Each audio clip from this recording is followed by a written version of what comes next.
Hello, everyone, and welcome back to the Real Clear Values podcast. Today, it is my pleasure to be joined by Christian Miller, who is the A.C. Reed Professor of Philosophy at Wake Forest University. He is the author of over 130 articles, as well as Moral Psychology and 4 books with Oxford University Press. He is a contributor for Forbes, and his writings have appeared in the New York Times, Wall Street Journal, Dallas Morning News, Slate, The Conversation, Newsweek, Eon, and Christianity Today. Thanks to a $4.4 million grant from the John Templeton Foundation, he directed the Honesty Project, one of the largest research initiatives ever undertaken on honesty. Christian, welcome to the Real Clear Values podcast. Thank you so much. It's great to be with you. This is really interesting because honesty is something that is talked about a lot, and it's typically talked about in business in relation to integrity. Integrity is usually the first of the values that gets put on the list of values on the website or the corporate paraphernalia. And yet, what does honesty mean? What does it mean? Because you argue in your book, The Honesty Crisis, which we're talking about today, you argue in your book, The Honesty Crisis, that the honesty is more interesting than people often assume, and there's more to it than just telling the truth. So tell us, what is honesty? Well, first of all, thank you for this opportunity to share some of these ideas. And I'm a philosopher, so this is where I like to start. I like to get clear on what we're talking about before we can dive into it deeper. And so whenever I talk about honesty, I will start by saying, what do you associate with it first and foremost? And always the crowds they'll say, not lying or telling the truth. And that's what I associated with it as well. And that's perfectly natural. But I think it's far more broad and far more rich than that. So we start with telling the truth, and honesty prevents lying, but also prevents other actions. It prevents cheating, it prevents stealing, it prevents BSing, it prevents misleading people, even with the truth, hypocrisy, fraud, self-deception, lots of different kinds of behavior that are not the same thing as lying, but and are also very important morally speaking. Honesty will prevent them from happening. That's on the behavioral side, so it's very broad in scope. But there's even more to it than that. It's outward manifesting, but it's also inward looking. So when I act honestly and I have the virtue of honesty, I just don't act honestly, but I'm actually virtuously honest. It matters where my heart is, what's behind the action. So if we make it more concrete, if I tell the truth to the boss, but I do it solely because I don't want to get punished by the boss, or because I want to get a raise, I want to advance in a corporation, I want to get that new job, or I want to get rewards in the afterlife, or I don't want to feel guilty for lying to the boss. Lots of different reasons why you might do that thing of telling the truth to the boss. Nevertheless, all those reasons aren't virtuously honest. None of them count in my mind as what you would expect of an honest person. Why? Because they're all self-centered. They're all self-interested. They're all about benefiting myself. And when we talk about the virtue in general, any virtue, but in particular this virtue of honesty, it's got to be motivation that is outward directed, either directed at benefiting someone else because you care about them or you're friends with them, or because it's the right thing to do, or morality requires it, or maybe even God commanded it. Whatever it is, it can't be self-centered. So now we have a much richer picture. We have a variety of forms of behavior that fall under the scope of honesty, and those behaviors have to stem from the right kind of heart disposition, the right kind of motivation behind the behavior across situations, the courtroom, the party, the podcast, the classroom, and stably over time, week in and week out, month in and month out, over time. Then we've got a much, I think, more nuanced and accurate picture of what honesty is. Yeah, I think that's really interesting what you say there about intention. It seems like intentionality is central to your definition of honesty in all of this, and what someone's intention is in the information that they're presenting, because we all know, of course, that partial information can be presented to create a distorted picture in favor of oneself. So you're looking at honesty quite broader. And you even mentioned things like BSing. I mean, how would you just to put it? I mean, we all kind of get what it means to BS, but just give us a really simple definition of what it means to BS, because with BS we can BS ourselves before we start BSing other people, can't we? Yeah, yeah, yep, absolutely right. So that's why I did mention, but I would put it on the list too. So the standard definition that I like is not original to me. It comes from the philosopher Harry Frankfurt, who wrote a best-selling book. It was actually an article originally called On Bullshitting. And so he's thinking of it as when I make a statement, but I don't care at all whether the statement is true or false. I'm just making it up. So I might be a shop clerk, and someone comes in and says, "Do you know what the weather is like? Should I buy this umbrella or not?" And you have no idea. You're selling umbrellas. You have no idea whether it's going to be raining or not. You just make something up for the sake of hopefully selling an umbrella to the customer. That's an example of BSing the customer, and it's dishonest. Why? Because you're intentionally distorting or misrepresenting how you see things to another person.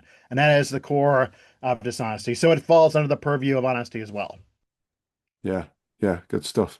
So, just in terms of honesty itself, do you see honesty as foundational or as one virtue among many? Or how foundational would you see it if you Yeah, did see that's it as a foundational? tough question. I think I'm skeptical of any virtue being foundational. Therefore I'm skeptical of honesty being foundational. However, I do think people care about some virtues more than others. And we actually have empirical research backing that up here at Wake Forest. So people I've collaborated with in the psychology department, they ran a study where they gave participants 60 different characteristics, including things like intelligence and humor and kindness and compassion and honesty. And they forced the participants to rank those characteristics from 1 to 60 on three dimensions. What do you like the most about someone? What do you respect the most about someone? And what do you want to know the most about someone? And in all three cases, when it was a forced ranking, honesty bubbled up to number one. So honesty emerged as the top characteristic for liking someone, respecting someone, and what you want to know about someone. Does that make it foundational? No, but I think it does highlight that it's very important to us. And not just me as a philosopher saying that. Of course, I'm writing a book about it. I direct a project about it. Of course, I'm going to want to say it's very important. It's kind of, why would I devote all my time to it if it wasn't? But in the mindset of the folk, the lay audience, in their minds, it's quite important. And that's all I would say as far as foundational. Yeah, I suppose just to be devil's advocate on that point, Christian, if someone isn't honest with you, and let's say they've been living a double life, Mhm. someone might then say, well, I don't really know that person. Once that double life has been revealed, it's like everything that you knew about that person prior to that revelation can be put into jeopardy. So in that respect, could it be seen as foundational? Yeah, yeah, absolutely. And I've actually grown up around people who did precisely that. So that's not just an imaginary example for me. I grew up with one of my friends having a father who lived a completely double life, another who had a father who had fled another part of the world and taken on another identity to hide his past. So I thought I knew these people, and I didn't. So yeah, in that sense, if honesty would be foundational to things like relationships, to trust, to love, to respect, to knowing another person, all those things are going to depend on honesty in a very, very concrete way. Uh, when I hear now, we just get quibbles about philosophical quibbles about what foundational means. Um, One thing foundational could mean is once you have a foundational virtue, you will automatically acquire all the other virtues. Like you get this one in place, and therefore it's going to bring along all the other ones with it. I don't think honesty does that. Honesty is not that powerful. But if it's foundational in the sense you're talking about, which is, without it, many other things are going to fall apart. Many other things we care about depend upon it. I'm going to be on the same page with you. Yeah, yeah, yeah. It's interesting, isn't it, when you think about the different dynamics. And like you say, just because somebody is honest doesn't mean that everything else falls into place. They can be honest about being a terrible person in their own self-assessment. And they might be fair in saying that and not overly self-critical. But then the question is, so what? What are you then going to do about it? So let's move on then to the honesty crisis itself. So how would you define the honesty crisis and what led to you focusing on it?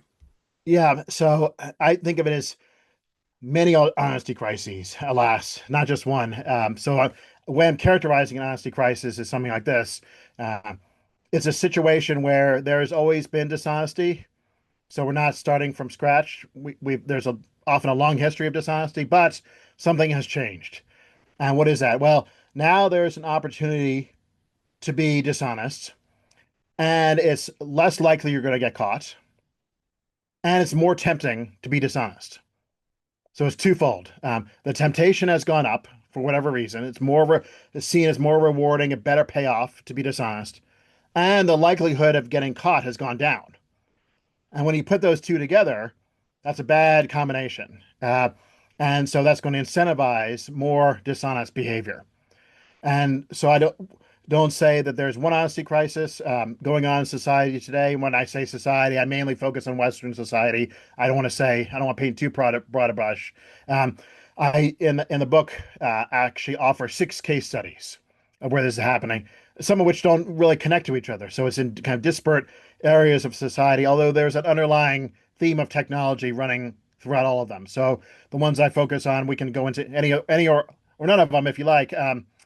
Are deepfakes, um, internet infidelity, celebrity, increasing celebrity and dishonesty, religion, in particular sermon plagiarism, politics, political misinformation, and education, where education in particular, student AI based cheating. So those are 6 case studies. They're not meant to be exhaustive, but that was plenty of ground to cover in one book. And I think um, plenty to worry about as well. Even if I'm maybe off base or inflate things too much in 1 or 2 cases, there's still going to be plenty to worry about overall. Yeah, you've got a pretty full plate with those six, I would say. I think any one of those things could merit a book under its own steam. I just wonder, just on this, since we're talking philosophy here, Christian, you said that something's changed about honesty and dishonesty, the temptation of it, and the likelihood of being caught. I wonder, and I can't resist asking this question, but do you think there's something in this relating to society, again, talking primarily about Western society, do you think there's something in this about the problem that we have with defining right and wrong or good and evil? And I'm Hmm. thinking to talk about it philosophically, I'm thinking about Nietzsche when he basically talked about the death of God and he talked about this forthcoming what I would term a vacuum of values, right? Does that play into it, do you think? Um, I think it could. So let me put my cards on the table, but then say why I'm hesitating or cautious about it. My cards on the table are I believe in objective morality. So I think that there is a moral standard of right and wrong that applies to all human beings that human beings didn't create and that we cannot change, although we have the ability to follow it or not follow it. I think that that view has been, widespread throughout the history of Western philosophy, going all the way back to Plato and Aristotle, and is still extremely common even amongst academic philosophers today. Although in the larger culture, interesting disconnect here, in the larger culture, it's not as prevalent as it used to be, and more relativistic mindsets or nihilistic mindsets when it comes to values. Either there are no values, or if there are values, are just human creations of individual humans or societies. That kind of approach has definitely been on the upswing. Now, how do I connect that to the honesty crises? Well, I I don't. I mean, I can speculate from the armchair, but I don't have empirical data to back it up. So I would want to note that. Whereas the ones I look at in the 6 areas, I think we can tie them pretty closely to specific developments that happen in society that center around technology. So for me, the changing landscape is technology. It's not that's at least not the way I'm framing it in terms of erosion of moral values. Now, I wouldn't want to give the impression that they're completely separate either. I mean, perhaps the erosion of moral values is also related to the direction that technology took and what people are doing with technology, what they think is okay to do with technology, what's not okay to do with technology. And, one chapter is on the prevalence of uh, things like uh, chat rooms where you can have sexual conversations with someone who you're not involved with, or go to websites where you can uh, organize affairs, or look at millions and millions of pages of hardcore pornography. Would that be something that would exist as frequently if we still had in place a really widely endorsed objective morality? Maybe not. But for me, I'm demarcating these boundaries mainly on the development of the technology. So that's interesting. So I'm going to suggest something to you and see if you agree or to what extent you might agree. But if we take the word technology and we substitute it for power, what we're really looking at is the fact that people have more power than ever before through technology. They have more capability. Mhm. So in many respects, are we really talking here about the governance of power, the governance of how we use technology, but really the governance of power? Is that fair to say? Yeah, interesting. I never thought about it in that way. So power would not have been where I would go initially, because I tend to think of power in a maybe in a narrow political sense. Maybe I should just broaden my understanding, but I like that word capability. That did resonate with me. So, yeah, the technology is a means, it's not an end. And what does it enable? It enables greater capabilities to be able to do things we couldn't do before, or at least not as easily. So, switch to another example. In the student case, um, students could cheat in the past. There are ways to do it. The internet comes along. Now they have capabilities of cheating faster and easier on written assignments. And we can get into this more in detail, but just a kind of superficial point here. And then AI comes along, next wave here, next honesty crisis in the student case, and the capability is just enhanced even more.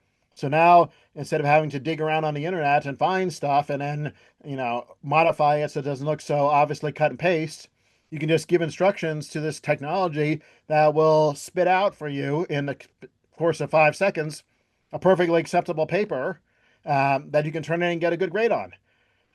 That is a capability we did not have before, and it's a awesome capability. I mean, it's tremendous capability. Look at all the time that's saved. Look at all the effort that's saved. But in the process, honesty is getting sacrificed, and that's a huge, in my mind, cost among other things like the quality of your education, your learning, critical thinking, and many other things are being sacrificed too. But as far as my concern, honesty is being sacrificed in the process, and that's a huge cost to pay. Yeah. So let's talk about that cost then, Christian. What does dishonesty actually cost? And feel free to talk as broad as you like, for the individual, the family, the society, the community, the Yeah, wider yeah, world. yeah. What does it? Let's put some real numbers and some not just numbers, I would say, but also some of the human impacts of this as well. Yeah. So, I mean, I can give you an answer that's relates to the final chapter of the book. So let me maybe for listeners give an overview of what happens, and then steer me where you want to go. So in the book, I kind of start by talking about what honesty is, make the case that it's important. It's underappreciated. It's more rich than we might have thought. Go through these different honesty crises, and then I end by saying, look, given that we're in these crises, it's really important to step up and do something about it, because honesty really matters. It's important, and it's worth preserving. And when you don't have it, you pay a tremendous price. So I can illustrate that price by talking about any of those six crises. When we talk about internet infidelity, the price that a marriage might have to pay. When we talk about AI and education, the price that a student will pay, and also a professor. But maybe I'll start by just making general points, and then we can steer it in whatever direction you like. So if you think of, okay, in a situation where honesty has eroded and dishonesty is more common, what are going to be some of the implications? Um, at the societal level, let's start there. A society where there's widespread dishonesty is going to be a society where people can't trust each other. So trust is going to take a major hit. Where relationships are going to be eroded, where society will have trouble functioning and just carrying out its normal responsibilities and duties, and where people will likely live in fear, or at least will not have as much of a calm mindset because they're worried that someone's going to steal from them or cheat them or lie to them regularly. They can't trust. That's related to the trust point.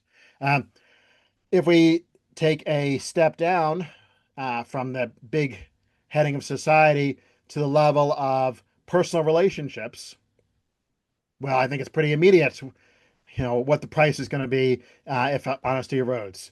Uh, you know, how is my marriage going to go? You know, how am my friendships going to go? Um, I don't even think I need to say more about that because I hope it's pretty clear.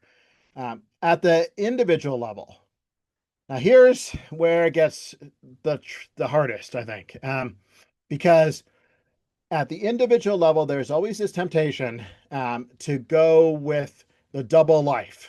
This is a temptation that goes all the way back to Plato, that has been explored by philosophers for thousands of years. Um, wouldn't it be better at the individual level if you convince society to be honest, but you are not honest? And you can benefit by living a double life. Yeah, externally, you put up an impression of honesty, and you reap the benefits of that. You reward, you're praised by society for being an honest person. You maybe get awards and so forth. You're kind of Lance Armstrong, would be a nice example for that in America. But then privately, when no one's looking, you engage in dishonest behavior if you think that it's suitably beneficial and you can get away with it without getting caught. Um, that challenge was raised all the way back in book one of Plato's Republic, and people have been wrestling with it ever since. Why not live that way? And that clearly is not an honest life. Um, there's no, I think, knockdown argument against that life. So I don't want to say I've got all of a sudden after thousands of years some special magic argument to say that's a bad life. People try to say, well, you would be guilty. You would, or you would feel, I'm sorry, more precisely, people would say you would feel guilty and that would mar or taint your life. Well, not necessarily. You might be doing what you think is the right thing to do. Why feel guilt about that? You personally think the right thing to do is to live this double life. You're doing it. It's not obvious you'll feel guilty. Um, someone said, well, it's quite likely you'll get caught. Well, if you do it badly, yeah, that's true. I mean, if you do it like Tiger Woods did it, where it was like almost out in the open that he was having these relationships with all these other women, yeah, you're probably going to get caught, and then you pay the social price for that. But the recommendation is not to do it clumsily; it's to do it cleverly, to do it secretly when you are very confident you won't get caught. So, at the end of the day, I think the most powerful thing to say against that kind of life um, is that, but not decisive. It's not a knockdown. It's not a proof. It's nothing like that. But I think the most convincing thing to say against that life, at least in my mind, is that it's an essentially lonely life. Um, that if you live that kind of life, this double life, we've actually already alluded to it earlier, um, you will not be able to have deep relationships with other people. Deep relationships of friendship and love with other people, because those relationships require other centeredness. They require you to not be focused on always benefiting yourself. They require you to look outside of your life and care about someone else for that person's own sake. If you really love someone, it requires other centeredness. If you're really friends with someone, it requires other centeredness. And that double faced or two faced person will not be able to think that way, and therefore will be missing something very valuable in their life, namely friendship and love. So that's my final uh, plea for honesty, even in each of our individual lives. They will be richer for it. Yeah, yeah, it's interesting. It reminds me very starkly what you just said there about an experience I had as a missionary when I was 19 years old and I was in Madagascar. And most people there spoke French and French and Malagasy. Not so many people spoke English at that particular time. This was a few decades ago, shall we say, uh, just to protect any more sensitive information about how old I am. But anyway, this chap stopped me on the street one day. He spoke very good English, and I was 19. I was quite a new missionary, and he had a question. The question was, I've got a text message from a woman who's very beautiful, who wants to have sex with me, and I could do this under cover of getting medicine for my sick child. I could go, Mm. I could do this thing, come back with the medicine, having done what I'm going to do, getting the pleasure and the satisfaction or whatever, the ego boost, whatever else is motivating him for that, for his own selfish ends. And tell me why I shouldn't do it. And by the way, don't mention anything about God, Jesus, sin or hell or anything like that. And and so it was like, okay, fine, I'm 19 years old and I've just been presented with this. And because he was speaking in English and I wasn't speaking the Malagasy language that well at the time, I thought, this is mine. I'm gonna take this one on. Now, in discussion that we had with him, what was interesting, what convinced him to not do it was there were 2 points that I raised with him that seemed to really get him. One of them was similar to what you were just saying. So, in that, I said to him, if you go ahead and do this, if you go ahead and do this, and then you go back to your wife and your family and pretend that it hasn't happened, and you're living life normally, so to speak, Mhm. you will always know that it happened, and you therefore will be living a lie. That will not change.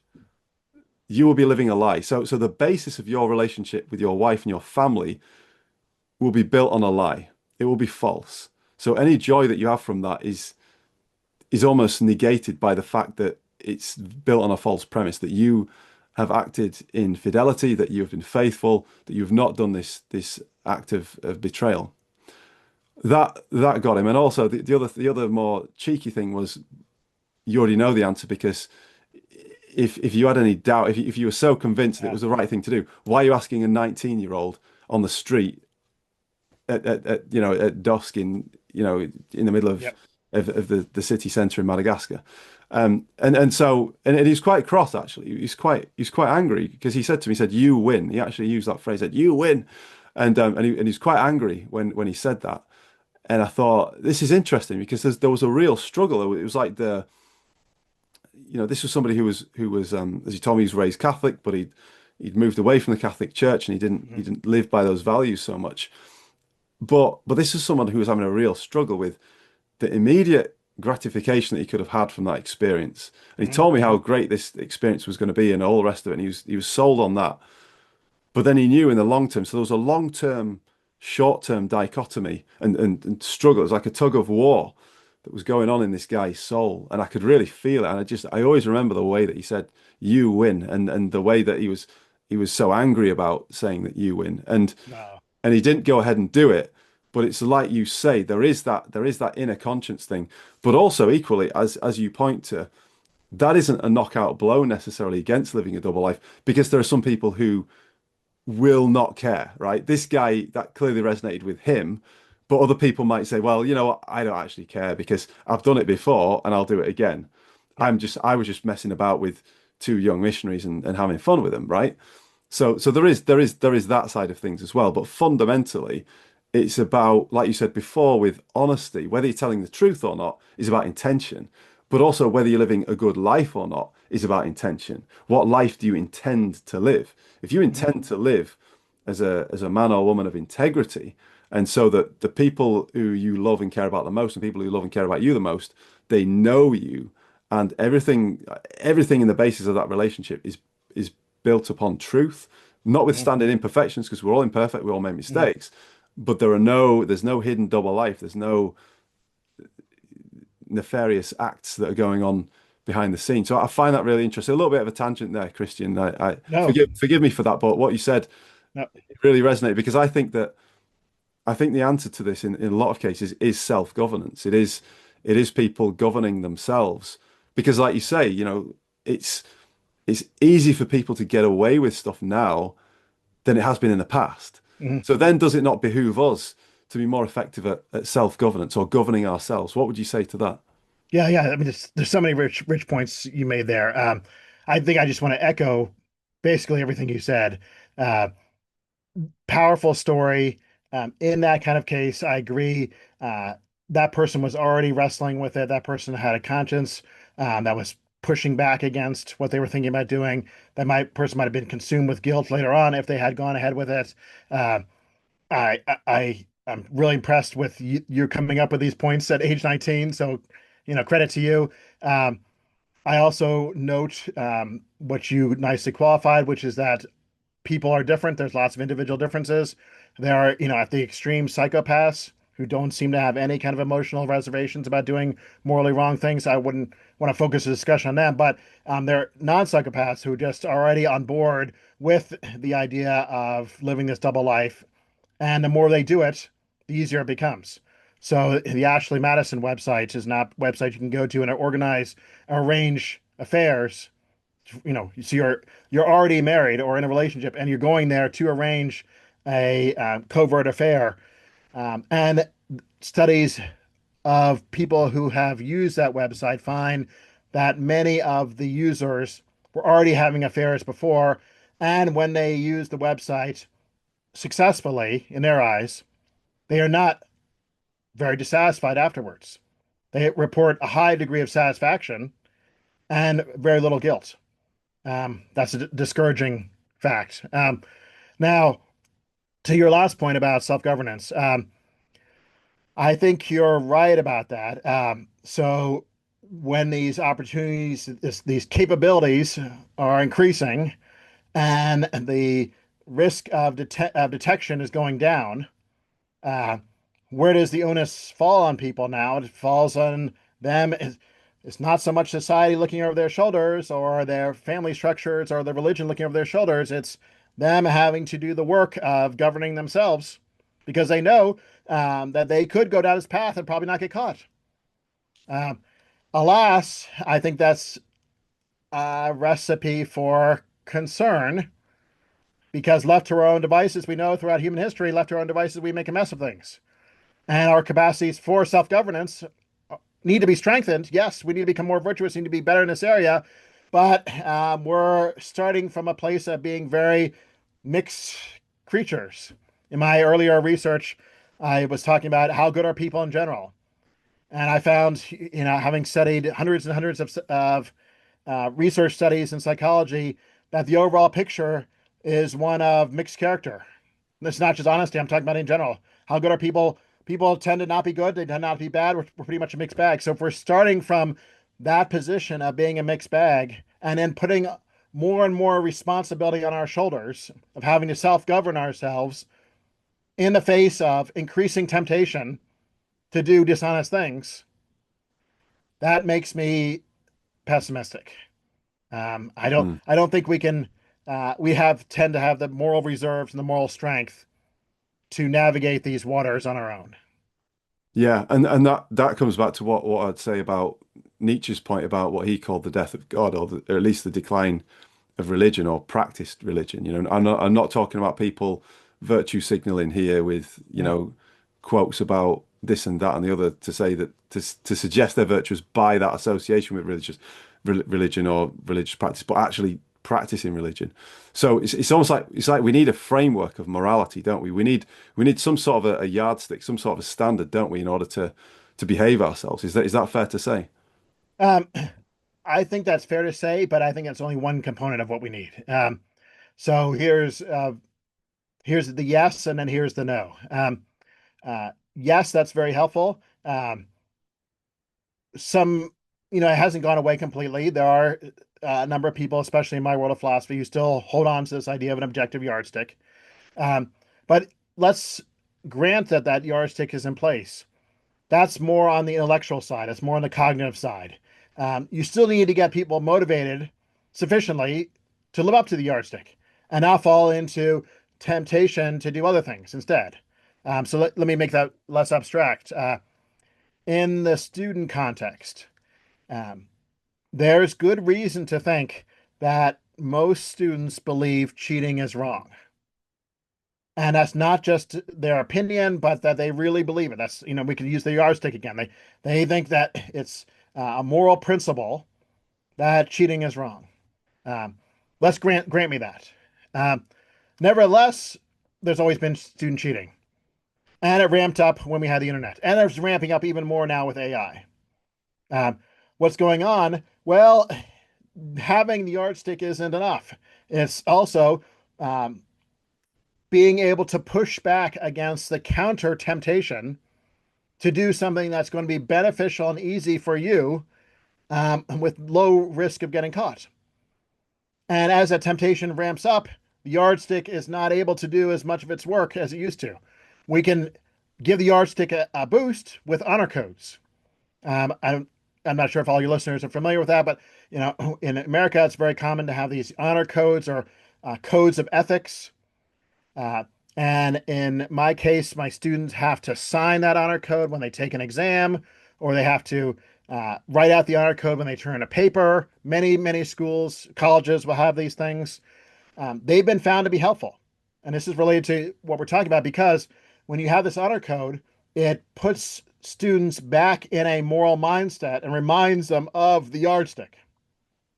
Gets that back into their attention.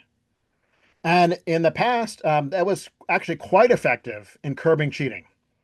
You can look at comparisons of schools which had an honor code and schools which didn't. You could run experimental studies where one group got the honor code and one didn't, and then they had an equal chance to cheat. The one that got the honor code cheated way less than the group that didn't get the honor code on the very same task. So there you go. You've got the yardstick. You've got it fresh in mind now with the honor code. It's effective, or at least it was. But now with AI, um, you can have the yardstick, you can have the honor code, and it's still not going to be powerful enough for many students. And we go back to self-governance to get them to self-govern and resist using this capability, this brand new shiny capability that will do so much work for them at little risk of punishment. So to sum it up, I think you're right. That's one piece, but it's not can't be the whole story. No, no, there have to be, like you say, I think the honor code's an interesting way of looking at it, but I think also I think it's true by and large from what I understand that people tend to feel first and think second. So how are they going to feel about that? And if they don't feel anything in the short term, maybe they do feel something in the long term, because regrets do come into play. We see this time and time again with people who have gotten away with things, and then they've they've been remorseful of the things that they've done and that they've gotten away with because they've recognized in later life that it's not right. But they've had to live with that and they've had to carry the weight of that. So it's never free, is it? It's never, unless you're like a real psychopath, like you mentioned Mm, before, unless someone is a right. real psychopath, it's not a free pass, even if they don't get caught, because they still have to live with that. So there is that cost. I just want to switch slightly, Christian, now to the business case for honesty. What what does dishonesty cost a business? And then we also have to think about what it would look like, and what forms it would take today in light of this new technology. I mean, And sorry, just to interrupt on that yeah. point, Christian. Just thinking, even a CEO's or a senior person's infidelity, Mhm. because that can cost a business too, can't it? Yeah, for sure. So, I mean, my hesitation was that there are so many ways it can cost a business things, and it's hard to know which one to grab first. So, we could talk at a kind of lower level in the hierarchy of the business. It could cost things like material possessions of the business. People could actually steal from the business. They could take work supplies home with them or use them in ways that they're not allowed. That's a very tangible cost of being dishonest. Uh, it could take the form of financial mismanagement. So misallocating, diverting, fraud. So it could, in a concrete way, cost the company money. Uh, it could lead to loss of trust in the leadership. Your infidelity example, even though that's not, technically speaking, a work, environment, maybe that was maybe extracurricular. It could erode trust in the leadership if that was found to be the case. Um, we have things like what the business portrays to the outside world. So how it markets and advertises. And if it engages in, deceitful advertising, that could be very costly. It could, lose its credibility in the eyes of the public, and therefore sales could go down. Um, so financial reporting, that could, be a place where dishonesty manifests. So it seems to me that it's just everywhere in the business context. Businesses should be worried about whether there's dishonesty because it's so costly, and work to preserve honesty because it's so beneficial to have in place. The more subtle examples today with the AI stuff, to what extent are employees supposed to disclose their AI use? If they're expected to not use it and they are using it secretly and not disclosing it, that's dishonest. Um, if they are allowed to use it internally, but they're supposed to portray to the outside world that they're not, that's dishonest. If the leadership is having AI generated communication like emails with the rest of the staff, but not revealing that they are, that's dishonest. And that, in fact, is happening. Many administrators are saving time and cutting corners by having AI write their emails, their internal communication emails for them, but without disclosing that and making it sound like it's coming from that administrator. So look, it's overdetermined, massively overdetermined, Yeah. where it can happen and the costs for it happening. Yeah. Yeah. Yeah. It's interesting, isn't it? I mean, it is like you say, it's about framing it in a way that makes it very clear and very explicit that there is a cost to this and this is what the cost is. I mean, there can also be quite cynical approaches in business to this where some companies will take the hit or some individuals will take the hit within a business context as well. So there can be that sort of cynicism there where people will essentially put money instead of ethics or values and go ahead and do whatever they want to do anyway. So there's all sorts that's going on there, all sorts of dynamics. I've got to ask on that regard, Christian, just in terms of systems as well, because business is made up of systems. It's made up of processes and culture and all the rest of it. Mhm. Can do you think a fundamentally good, honest person remain good and honest in a system that rewards dishonesty? Oof. Yeah. Um,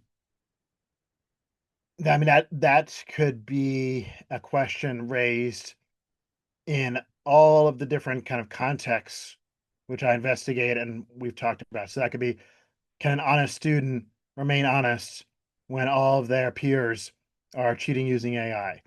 Can an honest employee remain honest when everyone else is stealing from the company? Can an honest politician remain honest when other politicians are telling lies to advance their cause? You can even do it in the religious context. Yeah, so I mean, there's the abstract and then there's the on the ground reality of the situation. Um, in the abstract, it's easy to say, well, as philosophers, there's this imaginary person, and yes, they can, because why? Well, they're virtuous. They have a good character. They've been formed in the right kind of ways, maybe great upbringing, and they've shaped their character with the help of others into caring about the right things, and it's become habitual. So it's repeated over time and it becomes second nature and they get even to the point where they're not even tempted to go the other direction, the dishonest direction that has no appeal to them. And the way Aristotle would talk about, you're continent if you're still tempted, you're virtuous if you're not tempted at all. Um, so yeah, in the abstract, there can be people like that. I think so. There are people like that. We tend to call them moral heroes or saints or moral exemplars. In the cold reality of the real world today as we know it, uh, those people are going to be few and far between, and they're going to be under tremendous pressure when they exist, especially at a young age. Maybe it gets a little bit easier the older you get, but I'm thinking of the high school student who's been raised very well to care about integrity, care about honesty, told clearly this is honest, this is not, but they're in a competitive high school environment where people are positioning for class rank and getting into top schools and whatnot. And they see their peers using these tools, getting better grades because of it, not getting caught, and thereby benefiting, at least from a self-interested perspective.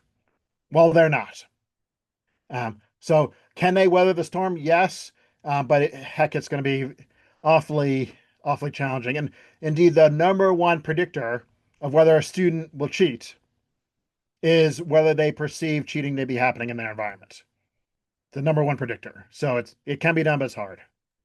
Yeah, that's interesting. There's that contagion effect, Yeah. isn't there? And also the way that our brains work as well. You know, our brains are plastic and they're changing all the time, whether we like them or not. But they are malleable and they can shift one way or the other. And we can rationalize things very, very easily. Like you say, this insidious moral relativism that exists in an environment that rewards or at least casts a blind eye to, or at least maybe even at least just facilitates the possibility of cheating, can be very corrosive to individual characters. And like you say, it can be incredibly stressful as well for people, especially people who haven't had that much time to really stand on their own 2 feet in terms of what they've been taught and the values that they've been brought up on and the values that they want to keep as well. It can be very, very stressful to do that and very difficult to do that. So, okay, well, that's some good discussion there on the individual education and business. Let's look a little bit at the kind of the bigger picture. You know, you talk about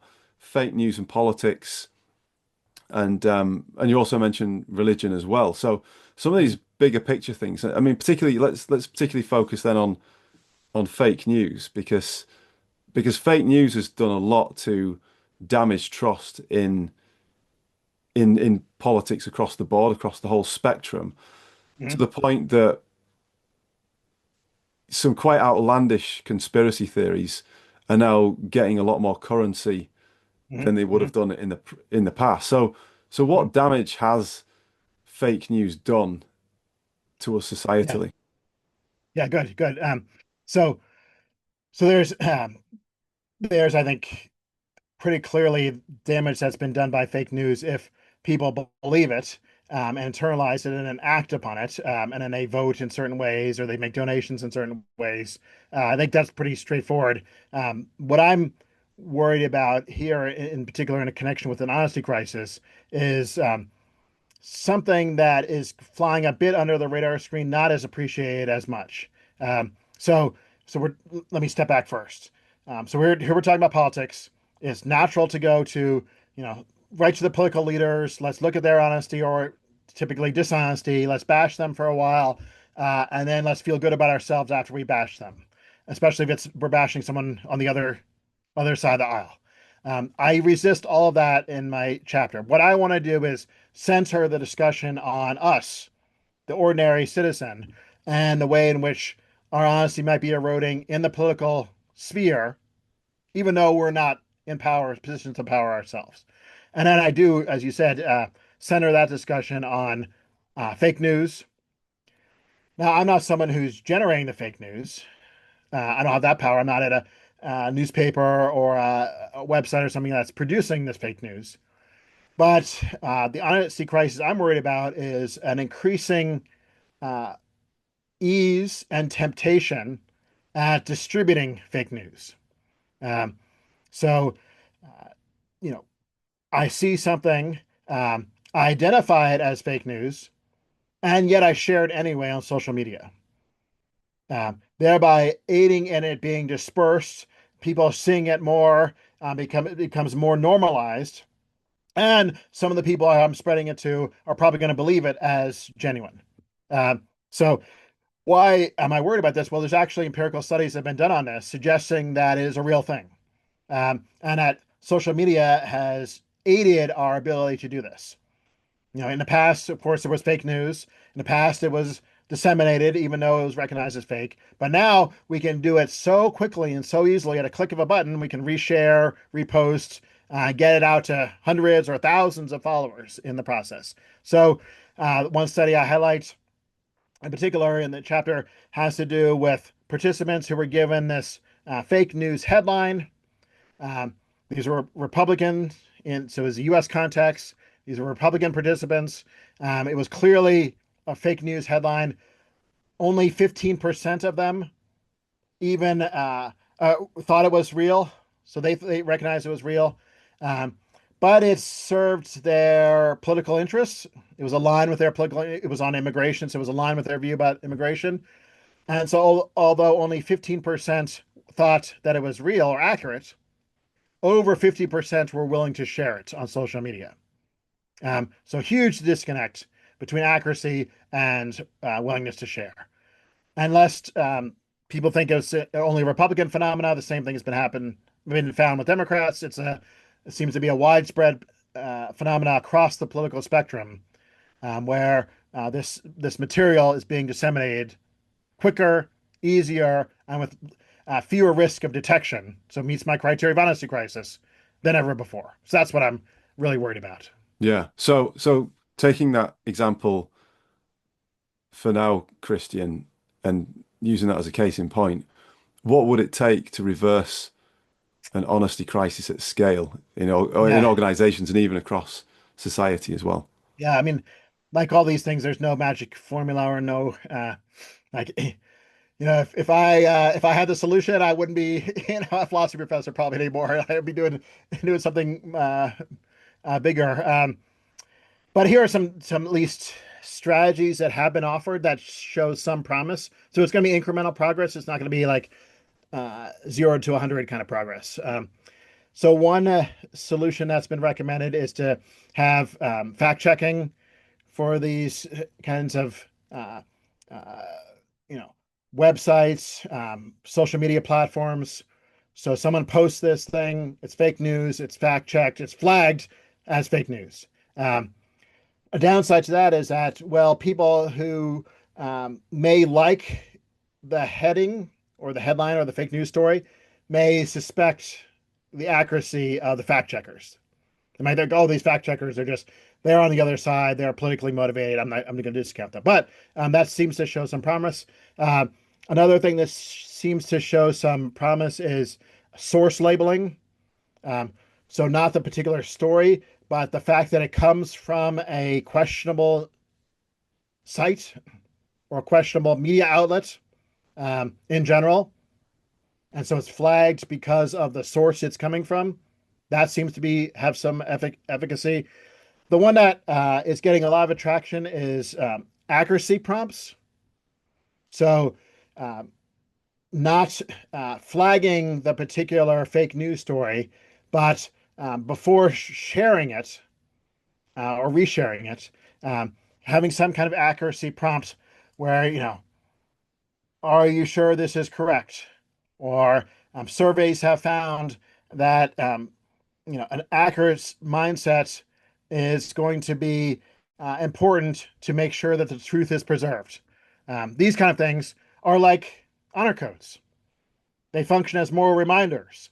They get us back to the right kind of mindset where we're not sucked into the political consequences. We're more drawn towards caring about the truth, just like the honor code gets students back away from the grade benefit of cheating and into that moral mindset of right and wrong.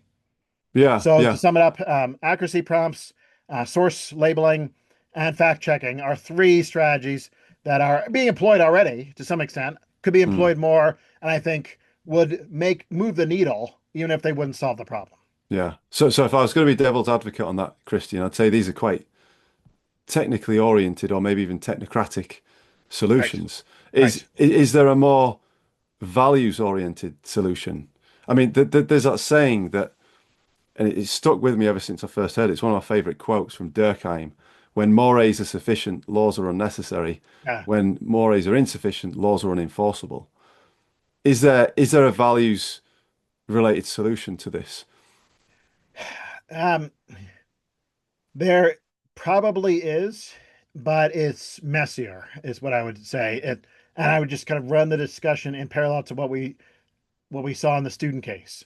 Um, is there a value oriented discussion or solution to AI student cheating? Yes. But alas, we're having to fall back on rules and regulations and punishments and honor codes and these kind of techniques to try and combat it.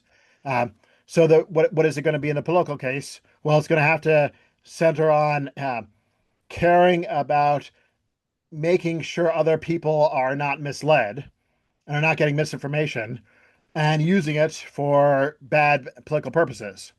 So the care has to be other directed, it has to be outside of yourself. You have to care about the well being of other people. Here, in this context, the political well being of other people, um, that they are tracking the truth and not being misled by this misinformation. And so that requires a selfless mindset to some extent. Well, that requires a longer process of shaping and development and character formation. It's not going to, flip the switch overnight in a way that some of these technocratic solutions are trying to do. They're trying to, like, here's a quick fix right now in the moment to prevent you from doing it. No, this is longer term. It's messier. It's harder. And so we have to talk about things like institution shaping, schools, communities, churches, families, working together in the right way to shape and mold people into citizens of character. To pose a question to you, Christian, that you pose in the book on that regard, perhaps, well, certainly in relation to values, you pose this question towards the end of the book as a subheading. Does God change anything? Yeah. So that's a huge question. I probably handled it very, very. I know I did because I've written extensively on that elsewhere, and so I handled it very briefly, and I'm sure insufficiently. Uh, the one place I get into religion quite a bit in the book is where I'm worried about an honesty crisis surrounding religion. I talk about things like sermon plagiarism. I talk about infidelity. I talk about celebrity and pastors and so forth. Leave that aside. This is now the question of does God change anything as far as making the case for honesty? Like why should we care about honesty, and does God change anything? Um, I think the answer is clearly yes, depending on your view about God. So let's assume that you believe that God exists. Let's assume this God is one of the gods of the Western monotheistic religions, Judaism, Christianity, or Islam. Well, then you're embedded in a tradition which takes honesty very seriously. Uh, God is supposed to be the truth to begin with. God cares about the truth. God abhors dishonesty, hypocrisy, all the other things we talked about, lying. There are many passages which speak to this, passages which talk about commandments or rules against dishonesty. There are concrete illustrations, examples where people are punished because of their dishonesty in the Old Testament, New Testament, and in the Quran. Um, there are cases like in Acts where people even seem to lose their lives because they were dishonest. Um, so it looks like we get a lot of uh, extra emphasis on honesty. We got a lot of celebration of it and stress of the importance of it. We also get a lot of magnification of the consequences of dishonesty, including threats of punishment. So yeah, all of that to make the case for honesty even stronger if you are housed in one of those traditions. Now, last thought though, what you do with that is going to have to be thought through carefully if we're talking about the virtue of honesty. We're not just talking about behaving honestly, we're talking about becoming a more virtuously honest person.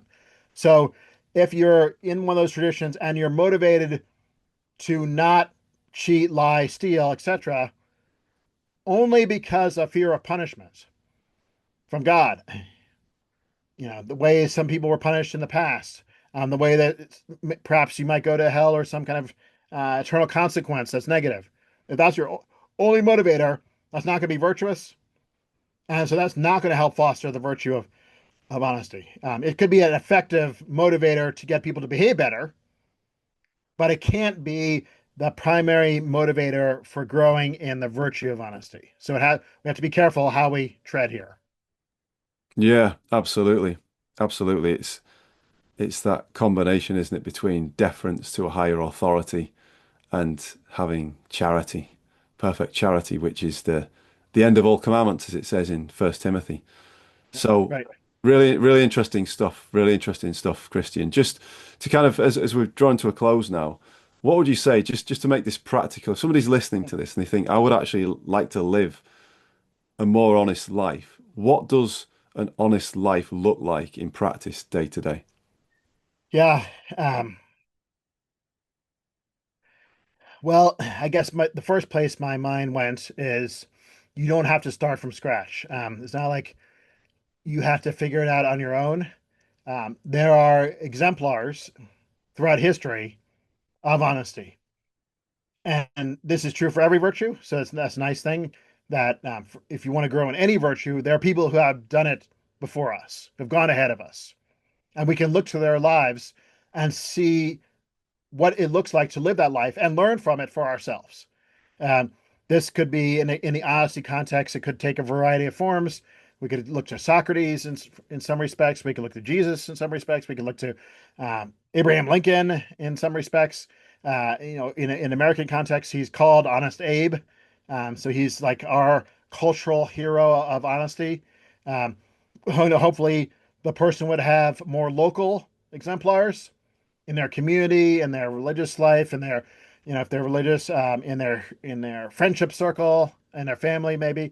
Um, so let's make it, make it very concrete that way, as opposed to just talking about this abstract honest person. But to say a few more things beyond just that, and I think we want to be clear first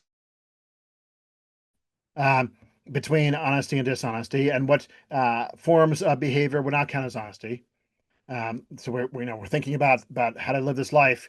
Uh, we want to examine our own heart and see where we are now, um, and how much more progress we have to make in the character gap. That's a book I wrote in the past. The character gap between the character we actually have and the character we should have.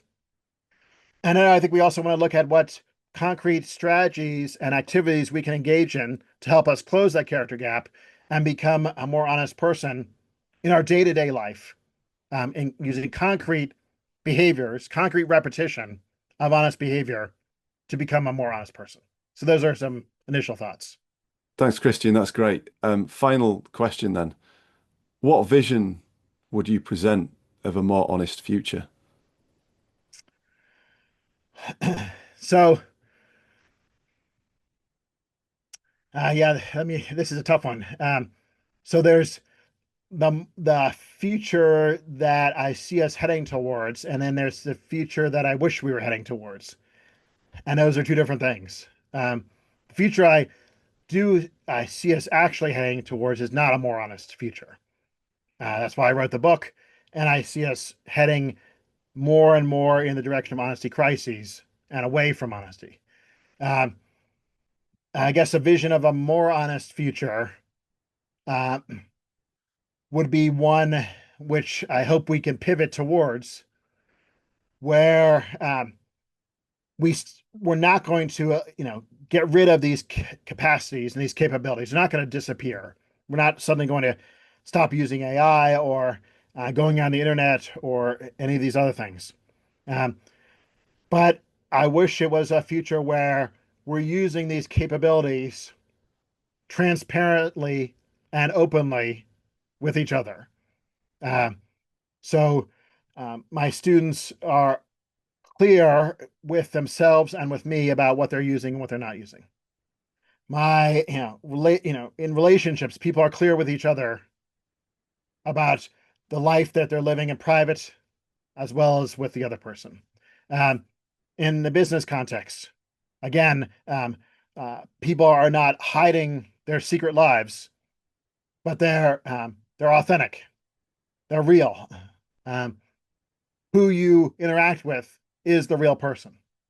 Um, that's what I would love to see in the future in a more honest society. How we get there is a real question. Whether we're going to get there, I'm pessimistic about that.